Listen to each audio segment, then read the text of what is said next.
तमलुक की अदालत ने 9वीं कक्षा की छात्रा के साथ बलात्कार और हत्या के मामले में सबूतों के अभाव में आरोपियों को रिहा करने का आदेश दिया है। तमलुक की घटना को लेकर बवाल मचा हुआ है। मृतक छात्रा के माता पिता पुलिस और सरकार पर लापरवाही का आरोप लगा रहे। तमलुक के चियारा गांव का गोराई परिवार पिछले 7 सालों से अपनी बेटी की हत्या के दोषियों को उचित सजा मिलने की उम्मीद में अदालत के चक्कर काट रहा था। हालांकि आज उनके 7 साल की उम्मीद टूट गई। सबूतों के अभाव में दोषियों को तमलुक की अदालत ने बरी कर दिया।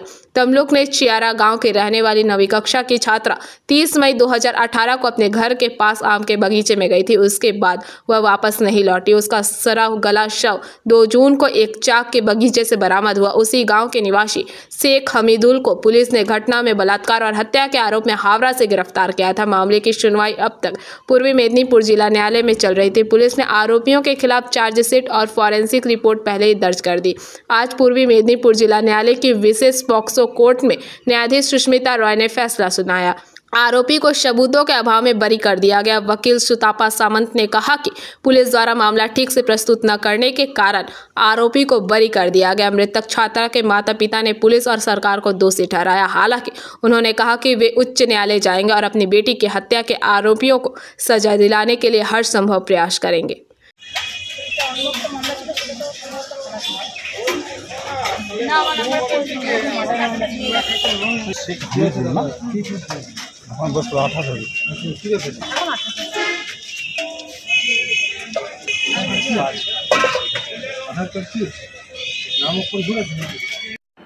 বলছি দীর্ঘদিন কোর্টের উপর ভরসা করেছিলেন, আজকে কি রায় হলো, কি বলবেন?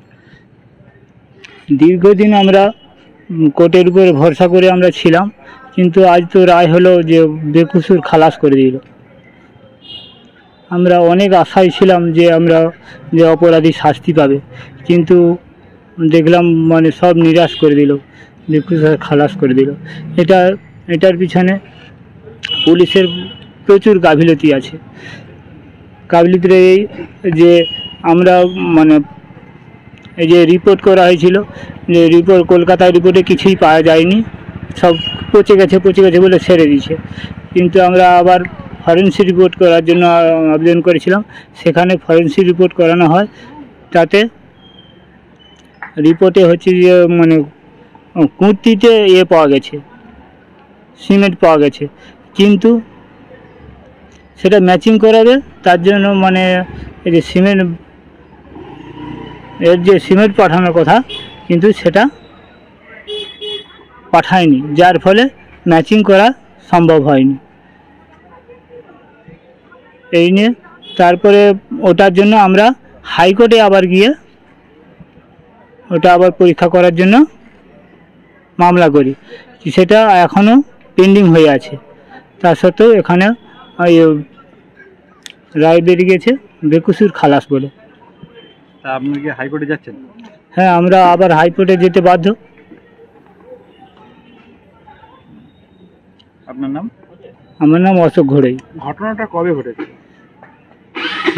ঘটেছিল 1800।